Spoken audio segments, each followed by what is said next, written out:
Welcome back to my channel Vamshi the world.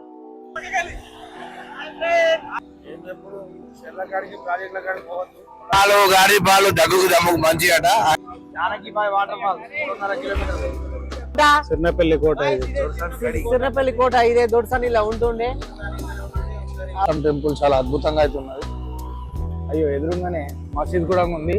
మత సామరస్యంకు నిలయంగా ఈ ఊరు చాలా చక్కగా అందంగా ఊరైతున్నది. చెప్తినురా, ప్రతి ఊరికి ఒక గతం ఉంటుంది చరిత్ర ఉంటుంది.